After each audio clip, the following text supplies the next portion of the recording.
नमस्कार दोस्तों, स्वागत है आप सभी लोगों का एक बार फिर से हमारे इस प्लेटफॉर्म जेआरएफ विद गुलशन पर।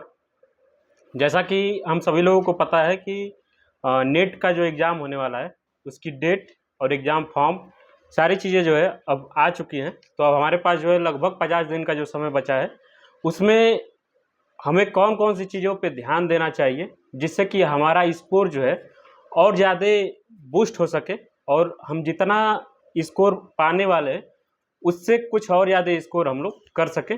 इसी टॉपिक पे हम लोग बात करेंगे कि अगले 50 दिनों में हमें कौन-कौन सी चीज़ों को जो है ध्यान में रखना चाहिए, जिससे हमारा तैयारी जो है और बेहतर हो सके।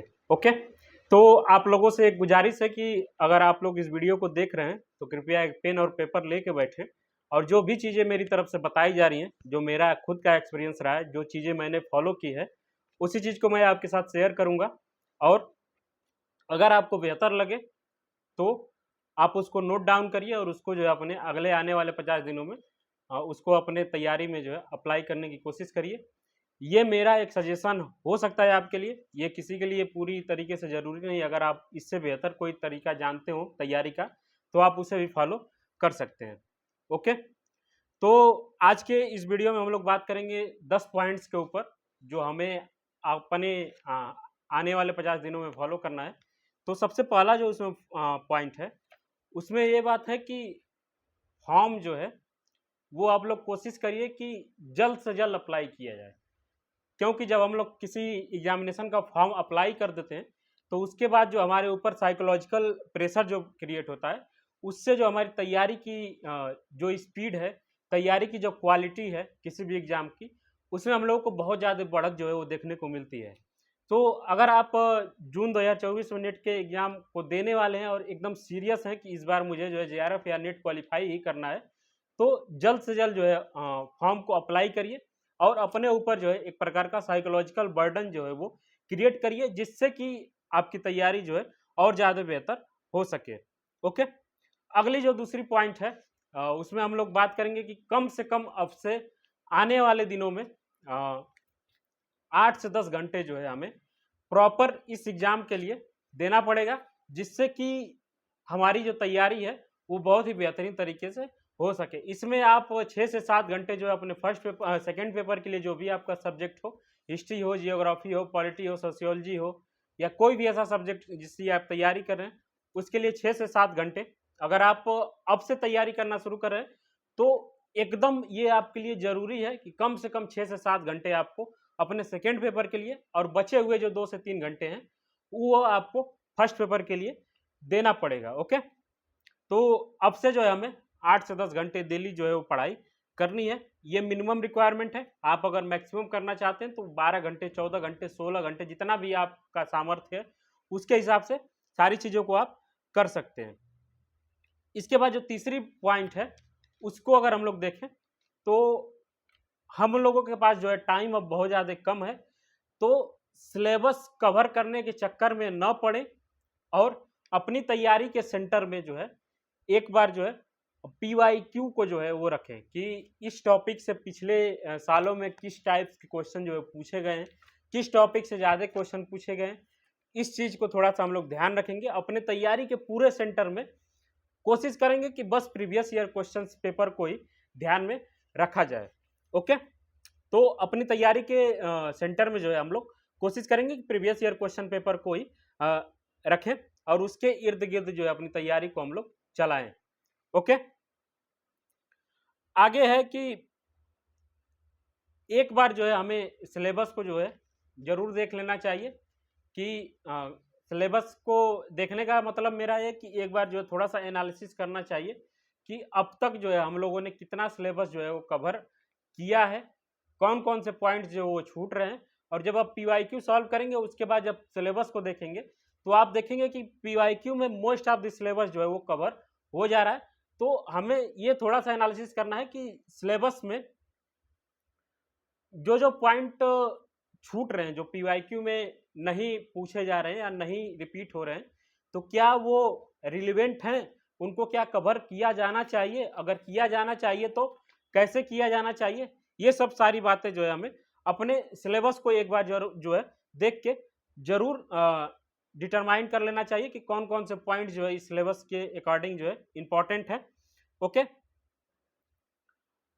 अगला जो पॉइंट है वो है कि सेकेंड पेपर तो ठीक है, अगर आपको नेट क्वालिफाई करना है तो सेकेंड पेपर आपका अगर मजबूत है तो आप आसानी से नेट क्वालिफाई हो जाएंगे।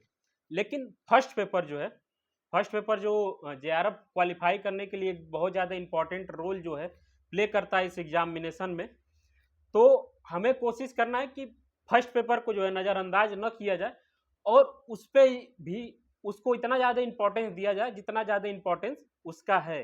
अगर 100 क्वेश्चन जो है आपके सेकेंड पेपर से पूछे जा रहे हैं तो 50 क्वेश्चन वो आपके फर्स्ट पेपर से भी पूछे जा रहे हैं। इस बात को हमें थोड़ा सा ध्यान में देना है और लगभग सेकेंड पेपर पे जितना टाइम हम लोग दे रहे हैं उसका आधा नहीं तो 40% समय जो है हमें अपने फर्स्ट पेपर के लिए भी दिया जाना चाहिए।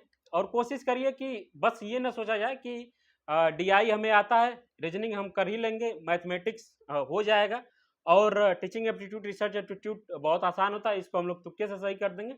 अगर आप ये सोच के चल रहे हैं कि फर्स्ट पेपर हम ऐसे कर लेंगे तो ये आपका एक गलत निर्णय हो सकता है। ये आपको या तो अभी समझ में आ जाए तो ही बेहतर है, या जब आपका रिजल्ट आएगा, जब आप एग्जामिनेशन हॉल में जाएंगे तब आपको समझ में आएगा कि कैसे जो है क्या गलती जो है हमसे इस बार हमारे एग्जामिनेशन में हुई है और क्या गलती जो है हमसे नहीं होनी चाहिए थी। तो फर्स्ट पेपर पे एक बार फिर से मैं आपको जागरूक कर रहा हूँ या बोलिए तो आगाह कर रहा हूँ कि फर्स्ट पेपर को नज़रअंदाज न करिए।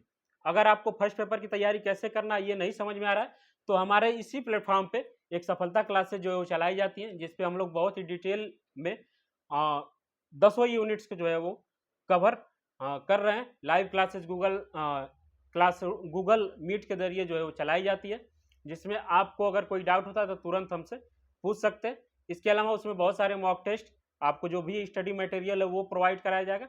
तो अगर आप खुद से करने में समर्थ नहीं है या आपको लगता है कि आपको किसी मेंटर की ज़रूरत पड़ सकती है फर्स्ट पेपर में, तो आप इस क्लासेस को ज्वाइन कर सकते हैं। इसमें इसका जो फीस रखा गया हमारे प्लेटफॉर्म के टीम के द्वारा वो बहुत ही कम रखा गया, जिससे कि बहुत इजीली आप लोग अफोर्ड कर सकते हैं। मात्र 999 रुपये जो है इसकी फीस वो रखी गई है। ओके, अगला जो बात है, छठवां पॉइंट है, अगर हम लोग देखें तो मॉक टेस्ट। आप लोग जब previous year question paper solve करेंगे तो जरूरी ये भी है कि मॉक टेस्ट दिया जाए। 150 क्वेश्चन को बैठ कर 3 घंटे में सॉल्व करने की कोशिश किया जाए। और मॉक टेस्ट देते समय एक चीज़ का ध्यान देना है कि हमारा पेपर जो है वो अब ऑफलाइन हो गया है, तो सारी चीज़ों को ऑफलाइन करने की कोशिश किया जाए। मतलब कि क्वेश्चंस को आप स्क्रीन पे देख सकते हैं, कंप्यूटर का यूज कर सकते हैं, लेकिन ये जो एक टाइप का ओएमआर शीट होता है जो आप लोग देख रहे हैं, इस तरीके का आप कुछ प्रिंट करा सकते हैं और इसका यूज जो है अब अपने आंसर्स को जो है फिल करने के लिए कर सकते हैं। ओके, तो अब जो आप मॉक टेस्ट देंगे उसके लिए कोशिश करिए कि ये ओएमआर शीट का जो है यूज किया जाए। और 150 क्वेश्चंस को ओएमआर पे फिल करना एक चैलेंजिंग वर्क है, जो क्योंकि अब तक हम लोगों ने जो सीयूटी पीजी दिया वो ऑनलाइन दिया, सीयूटी यूजी जो हम लोगों ने दिया था वो ऑनलाइन दिया, मोस्ट ऑफ द एग्जाम जो हम लोग दे रहे हैं वो ऑनलाइन होता है। तो ऑफलाइन पेपर में जो है मॉक में इस टाइप के ओएमआर शीट में 150 क्वेश्चन फिल करना एक चैलेंजिंग काम है। और लगभग अगर हम लोग सही से नहीं इसको फिल करते हैं तो 2 से 3 क्वेश्चन आंसर जो है वो ओवर राइटिंग में चले जाएंगे। और इसको फिल करने में अगर हमारे पास एक्सपीरियंस नहीं है तो ओवर राइटिंग का चांसेस जो है वो बढ़ जाते हैं, इसको फिल करने में ज़्यादा समय लग सकता है। तो इस टाइप की समस्याओं से बचने के लिए जो भी मॉक हम लोग देंगे तो कम से कम इस तरीके का 10 ओएमआर शीट तो हमें जरूर से फिलअप करके अपना प्रैक्टिस जो है वो कर लेना चाहिए। अगला जो पॉइंट है कि हमें अपने मॉक टेस्ट का एनालिसिस करना चाहिए। जैसे कि जो मॉक टेस्ट दिया हम लोगों ने उसमें हमारा कौन सा पॉइंट कमजोर है, कौन सा पॉइंट हमारा मजबूत है, किस पक्ष पे हमें ज़्यादा मेहनत करने की आवश्यकता है, कौन से पक्ष पे हमें कम मेहनत करने की आवश्यकता है। इस टाइप की चीज़ें जो है एनालिसिस वर्क में आती है। तो जो भी मॉक हम लोग देते हैं उस पर उसका एनालिसिस जो है हम लोग बहुत ही बेहतरीन तरीके से करना चाहिए, क्योंकि मॉक 3 घंटे में दे के और उसको ऐसे ही अपना स्कोर देख के छोड़ देना ये एक प्रकार की गलत फहमी या गलत फैसला जो है वो हो सकता है। तो मॉक टेस्ट का एनालिसिस पे हमें जो है वो ध्यान देना चाहिए। अगला है कि set daily target and try to achieve it. हमें कोशिश करना चाहिए कि हम डेली एक टारगेट को सेट करें। टारगेट को सेट करें कि मतलब कि हमें आज का 10 घंटे अगर पढ़ना था, 10 घंटे में 7 घंटे अगर फर्स्ट पेपर पढ़ने थे, अरे सेकंड पेपर पढ़ने थे, तो हमने पढ़ा कि नहीं पढ़ा। 3 घंटे अगर फर्स्ट पेपर पढ़ने थे तो हमने पढ़े कि नहीं पढ़े। हमें कौन कौन से टॉपिक्स को क्लियर करना था तो वो हमने किया कि नहीं किया। ये सब कौन चेक करेगा? हम खुद से चेक करेंगे। तो क्या करना है कि सेट करेंगे हम लोग डेली का टारगेट और ट्राई करेंगे उसको शाम तक अचीव करने का। अचीव करने का मतलब है कि अगर वो टारगेट जब तक अचीव नहीं होता है तब तक हमें चैन की नींद नहीं आनी चाहिए। ओके, तो ये जो है हम लोगों को करना चाहिए कि हमें जो है डेली का टारगेट सेट करना चाहिए और अपने टारगेट को जो है अचीव करने की कोशिश करनी चाहिए। अगला है कि बी मोटिवेटेड। ये किसी भी एग्जाम के लिए सबसे ज़्यादा इम्पॉर्टेंट अगर कोई चीज़ है तो वो होता है मोटिवेशन और डेडिकेशन। अगर हमारे पास डेडिकेशन है तो हमारे पास मोटिवेशन ऑलरेडी है। अगर मोटिवेशन की कमी होती है तो डेडिकेशन जो है वो कम हो जाता है। ओके, आपको बस इतना सोचना है कि 50 दिन मेरे लिए ही नहीं है, बाकी जितने भी लोग इस एग्जाम को देने वाले हैं उनके लिए भी 50 दिन है और उन लोगों में आई एम द बेस्ट। मैं सबसे बेहतर हूं। अगर मैं नहीं कर सकता तो कोई नहीं कर सकता। ये चीज अगर जब हम लोग सोचते हैं तो हमारा जो डेडिकेशन लेवल है और मोटिवेशन लेवल है वो अपने पीक पे चला जाता है और हम लोग चीजों को बहुत आसानी से कर पाते हैं। ओके, जो सबसे अंतिम बात है और बहुत ही इंपॉर्टेंट बात है जो विद्यार्थियों के द्वारा बताई जाती है और विद्यार्थियों के द्वारा सोची जाती है, वो ये है कि इस बार नहीं देंगे, अगली बार सीरियस होकर देंगे। तो मैं बार बार बोलता हूं कि यूजीसी नेट की सबसे बड़ी कमजोरी अगर देखा जाए विद्यार्थियों के नज़रिए से तो ये है कि ये एग्जाम जो है साल में 2 बार होता है और साल में जब 2 बार होता है तो इस बार नहीं तो अगली बार वाला चांस जो है हमारा थोड़ा सा बढ़ जाता है। तो हमें रिजल्ट के बारे में नहीं सोचना है, अपना 100% दीजिए। अगर आप अपना 100% देते हैं तो रिजल्ट अगर कम भी आता है, रिजल्ट निगेटिव भी आता है, तो एक प्रकार का जो सीख हमें मिलता है कि हमने ये कमी जो है इस एग्जाम में किया जिसकी वजह से ये एग्जाम हमारा क्लियर नहीं हुआ है। तो वो बहुत ज़्यादा इंपॉर्टेंट होता है। अगर आप इस बार नेट क्वालिफाई होते हैं तो अगली बार जेआरएफ क्वालिफाई होंगे। अगर आप इस बार कहेंगे कि इस बार नहीं अगली बार देंगे तो इस बार भी नहीं देंगे आप और अगली बार भी सीरियस होकर नहीं देंगे। ऐसा मैंने बहुत सारे विद्यार्थियों के अंदर देखा है। ओके, तो ये जो 10 बातें थी, हमें उम्मीद है कि ये बातें आपको बहुत ज़्यादा पसंद आई होगी। इसके अलावा अगर आपका कोई क्वेश्चन है, कोई क्वेरी है तैयारी से रिलेटेड, फर्स्ट पेपर से रिलेटेड कोई क्वेश्चन है, कोई डाउट है किसी टॉपिक में, कोई टॉपिक पे आप चाहते हैं कि ये टॉपिक जो है मेरा थोड़ा सा क्लियर कर दिया जाए, तो आप इस वीडियो के कमेंट बॉक्स में कमेंट कर सकते हैं। इसके अलावा अगर कोई सजेशन है हमारे टीम के लिए, हमारे प्लेटफॉर्म के लिए, तो आप इसके बारे में भी हमें आसानी से बता सकते हैं कमेंट बॉक्स के जरिए। इसके अलावा अगर आप हमारी सफलता क्लासेस को ज्वाइन करना चाहते हैं और अपने फर्स्ट पेपर की तैयारी जो है एकदम बिल्कुल सुनिश्चित तरीके से करना चाहते हैं तो हमारे हेल्पलाइन नंबर पे संपर्क कर सकते हैं, जो अगर आप लोगों ने नहीं नोट किया है तो नोट कर लीजिए 7310364163 7310364163। ये हमारा हेल्पलाइन नंबर है। इस पे आप हमारा अपना कोई भी डाउट हो या आपका कोई सजेशन हो, कोई टॉपिक में दिक्कत हो, किसी टॉपिक का नोट्स चाहिए हो या कोई टॉपिक नहीं समझ में आ रहा है कि कहाँ से पढ़ें, ये अगर आप पूछना चाहते हैं तो भी आप हमारे हेल्पलाइन नंबर पे संपर्क कर सकते हैं। ओके, इस वीडियो को अंत तक देखने के लिए आप सभी लोगों का एक बार फिर से बहुत बहुत धन्यवाद।